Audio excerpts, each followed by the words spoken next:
साथियों नमस्कार, स्वागत है आप सभी का इस वीडियो में। आज की इस क्लास में हम मैथ्स पेडागोजी का एक बहुत ही इम्पॉर्टेंट टॉपिक पढ़ने वाले हैं जो सीजी टेट और छत्तीसगढ़ शिक्षक भर्ती में बार बार पूछा जाता है। आज हम समझेंगे सोपान क्रमिक संरचनाएं यानी गणित में ज्ञान कैसे सरल से जटिल विकसित होता है। क्या आप जानते हैं अगर बच्चे को प्राकृतिक संख्या नहीं आती तो वह पूर्णांक कभी सही नहीं समझ पाएगा। इस वीडियो के बाद आप जानेंगे गणितीय ज्ञान का स्वरूप, हायरार्चिकल का सही अर्थ, नंबर सिस्टम का सही क्रम, एग्जाम में पूछे जाने वाले एमसीक्यू। तो चलिए शुरुआत करते हैं। यहाँ देखिए आप, ये इसका सिलेबस है, गणित की प्रकृति में है आपका। यहाँ पर आप जब जाएंगे गणितीय तरीके से सोचना में तो ये सोपान क्रमिक संरचना भी इस टॉपिक में है।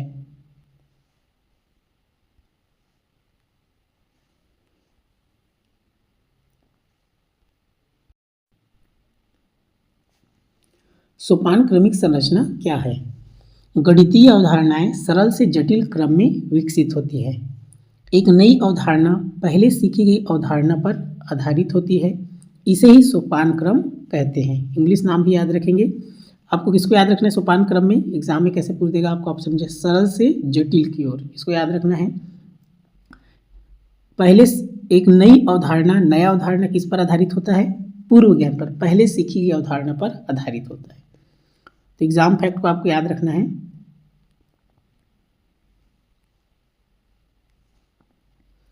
गणित में अवधारणाओं का विकास क्रमबद्ध होता है।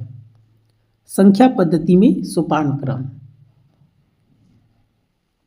मूर्त वस्तुओं से प्राकृतिक संख्या। यहां पर देखें, गिनने योग्य वस्तुओं से प्राकृत संख्या है, मतलब जैसे मूर्त वस्तु है उसको हम गिन सकते हैं। जैसे मान लीजिए पत्थर है या सेब है, उसको क्या कर सकते हैं, हम गिन सकते हैं। यहीं से क्या बनता है? प्राकृत संख्याओं का समुच्चय बनता है जिसको हम गिनते हैं। तो 1 से लेकर अनंत तक की संख्या को प्राकृत संख्या कहते हैं और इसको दर्शाते हैं एन से। तो प्रतीक को याद रखेंगे, एन। एन मतलब होता है नेचुरल नंबर। नेचुरल नंबर प्राकृत संख्या है। और कहाँ से? 1 से शुरुआत होता है, इसको आपको याद रखना है। प्राकृत संख्या कहाँ शुरू होता है? 1 से लेकर अनंत तक, जितना गिनती आएगा आप गिन नहीं सकते, अनंत तक का गिनती आएगा उसको प्राकृत संख्या कहते हैं। तो प्रतीक को आपको याद रखना है। 1 से शुरू होने वाली संख्या क्या है? प्राकृतिक संख्या है। दूसरा है प्राकृतिक संख्या प्लस शून्य। जब शून्य जोड़ा जाता है तो पूर्ण संख्या बनता है। कहने का मतलब यदि प्राकृतिक संख्या में हम शून्य जोड़ दिए, प्राकृतिक संख्या कहाँ शुरू होता है? 1 से लेकर शुरू होता है अनंत तक। तो वैसे ही अगर इसमें हम शून्य जोड़ दिए, यहाँ पर शून्य जोड़ दिए, तब ये क्या बन जाएगा? पूर्ण संख्या बन जाएगा। तो पूर्ण संख्या को अंग्रेजी में कहते हैं होल नंबर, इसीलिए इसका प्रतीक क्या है? W। प्राकृतिक संख्या का क्या है? नेचुरल नंबर, इसलिए उसका प्रतीक क्या है? N। तो इसको याद रखना है। शून्य से लेकर अनंत तक की संख्या को पूर्ण संख्या कहते हैं। क्लियर हुआ? और इसको किसे, इसका प्रतीक क्या है? W। इसको आपको याद रखना है।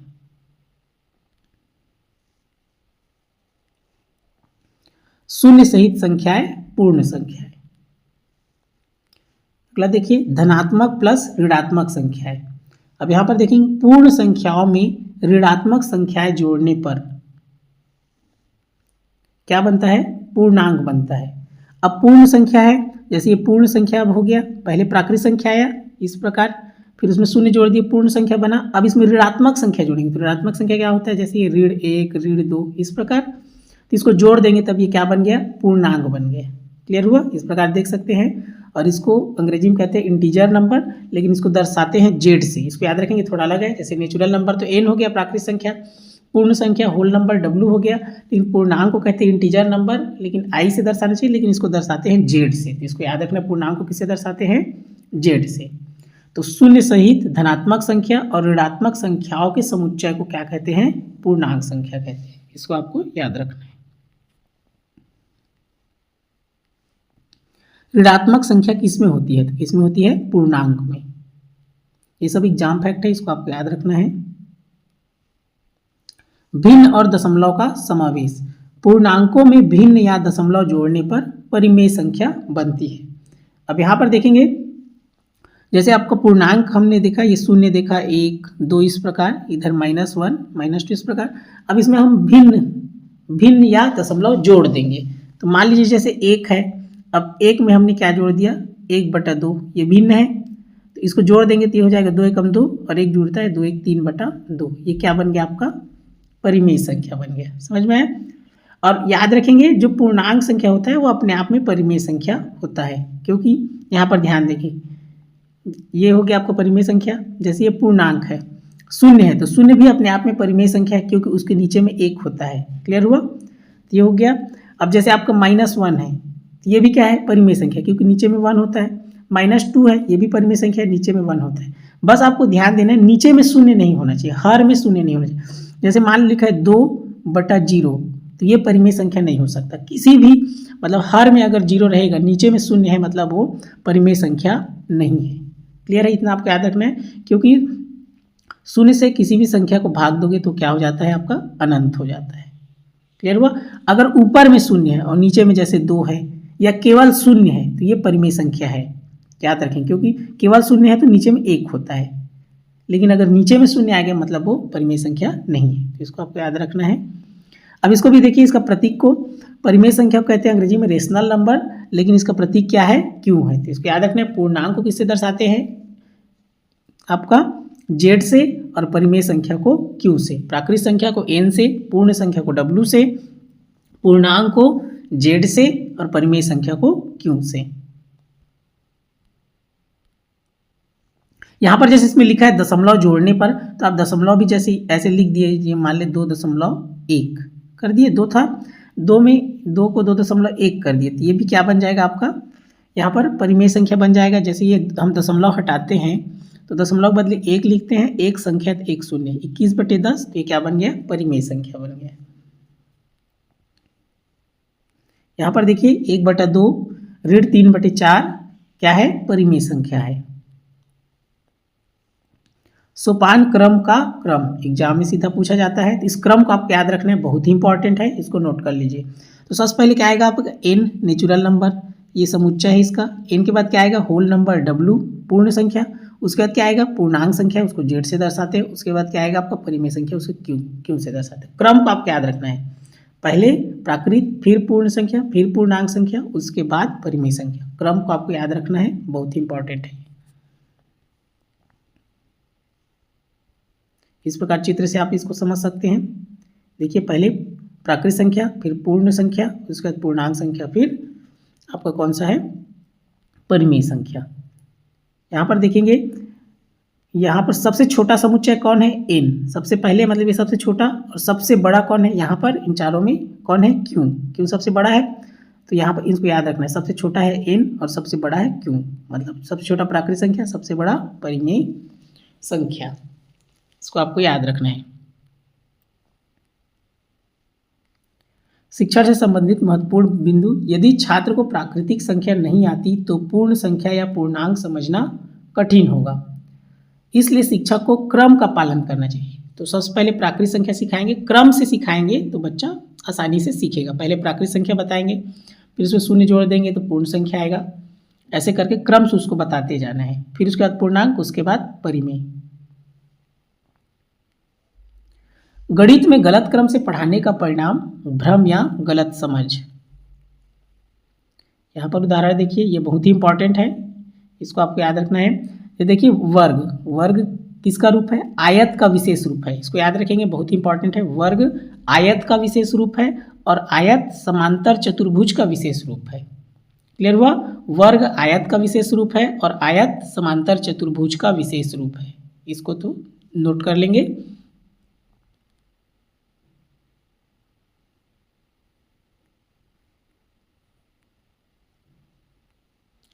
देखिए यदि ये सभी एक साथ पढ़ा दिए जाए तो बच्चों में अवधारणात्मक भ्रम होगा। सबको एक साथ नहीं पढ़ाना है, पहले बच्चे को क्या बताना है, वर्ग को बता देना है, सरल से शुरू करना है। उसके बाद क्या करना है वर्ग, फिर उसके बाद बता दीजिए आयत, ऐसे करके उसको क्रम से बताना है बच्चे को। पहले उसको वर्ग को बता देना है, इस प्रकार ये वर्ग है। उसके बाद उसको बताना है, वर्ग को बता देना है कि उसकी चारों भुजा समान होती है। और उसके बाद बच्चे को क्या बताना है आयत बताना है, इसमें सम्मुख भुजा बराबर होती है। लंबाई देखिए इसमें ज़्यादा है, चौड़ाई कम है, लेकिन वर्ग में क्या होगा सब बराबर होगा। क्लियर है। जैसे ये 2 है आपका, तो क्रम से इसको बताना है। यहाँ पर देखिए वर्ग पहले पढ़ाना चाहिए या समांतर चतुर्भुज? तो पहले सरल फिर जटिल। तो पहले क्या बताना है आपको? पहले आपको बताना है वर्ग बताना है, उसके बाद आपको क्या बताना है? समांतर चतुर्भुज बताना है। तो सरल को पहले बताना है, उसके बाद कठिन को बताना है।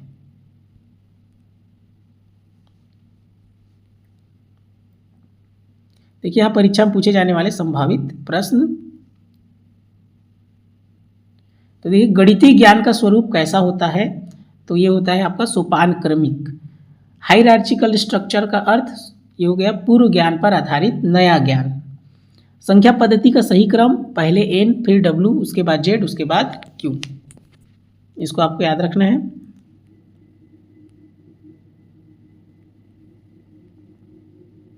एग्जाम पॉइंट देखेंगे। गणित एक सोपान क्रमिक विषय है जिसमें अवधारणाएं सरल से जटिल क्रम में विकसित होती है। पूर्व अवधारणा के बिना अगली अवधारणा को समझना कठिन होता है। देखिए एमसीक्यू प्रश्न, इससे आपको समझ में आ जाएगा।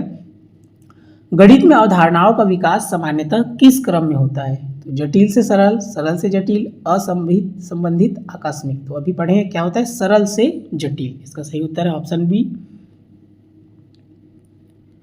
निम्न में से कौन सा सही सोपान क्रम है? तो अभी जस्ट पढ़े। सबसे पहले कौन? प्राकृत संख्या, फिर पूर्ण संख्या, फिर पूर्णांक, उसके बाद परिमेय। तो ऑप्शन सी इसका सही उत्तर है n w z q। अगला प्रश्न है शून्य को सम्मिलित करने पर कौन सा संख्या समुच्चय बनता है? तो शून्य किस में करते हैं? प्राकृत संख्या में। प्राकृत संख्या 1 2 3, इसमें अगर हम शून्य को सम्मिलित करते हैं तो क्या बन जाता है? पूर्ण संख्या बन जाता है। तो ऑप्शन बी इसका सही उत्तर है। ऋणात्मक संख्याएं पहली बार किस समुच्चय में आती है? तो ऋणात्मक संख्या किस में आएगा? आपका पूर्णांक में आएगा। हमने पहले नेचुरल नंबर पढ़ा, उसमें शून्य जोड़ दिए, पूर्ण संख्या बना। अब इसमें ऋणात्मक संख्या जोड़ेंगे तो क्या बन जाएगा? वो पूर्णांक संख्या बन जाएगा। तो ऑप्शन सी इसका सही उत्तर है। अगला प्रश्न है 3/5 ऋण 7/2 शून्य किस समुच्चय के उदाहरण है? तो किसका ही बताइए? अंश और हर वाली संख्या कौन सा है? परिमेय संख्या। तो देखिए केवल शून्य लिखा है तो भी वो परिमेय संख्या है ना, क्योंकि नीचे में 1 होता है। लेकिन यहीं पर 1/0 लिख देंगे तो वो परिमेय संख्या नहीं होगा। किसी भी संख्या के नीचे में हर में अगर शून्य है तो वो परिमेय संख्या नहीं होगा। इसको आपको याद रखना है। और केवल शून्य लिखा है तो वो परिमेय संख्या है। तो ऑप्शन डी इसका सही उत्तर है।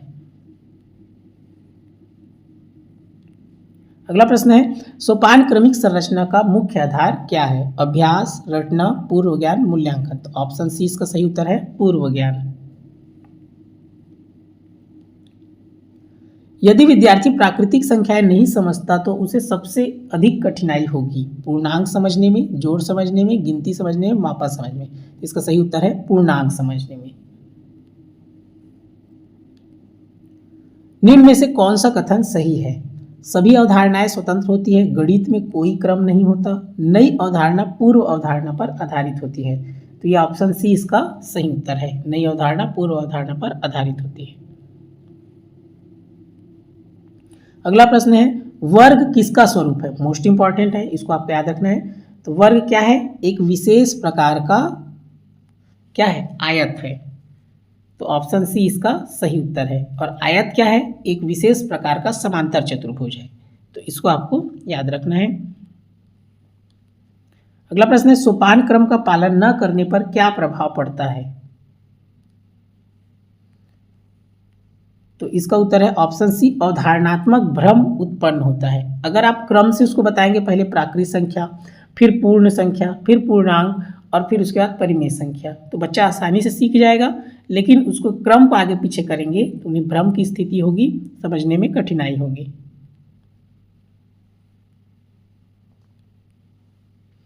आज का ये अंतिम प्रश्न है इस टॉपिक का। गणित एक सोपान क्रमिक विषय है। गणित में अवधारणाएं सरल से जटिल क्रम में विकसित होती है। तो दोनों सही है, गणित सोपान क्रमिक विषय है और सरल से जटिल। तो ए और आर दोनों सही है और आर ए की सही व्याख्या करता है। तो ये ऑप्शन ए इसका सही उत्तर है। हायरार्ची क्या है? सिंप्लेक्स से कॉम्प्लेक्स, सरल से सिंपल से कॉम्प्लेक्स, सरल से जटिल, NWZQ। पूर्व ज्ञान मतलब कुंजी, गलत क्रम, कॉन्सेप्चुअल एरर।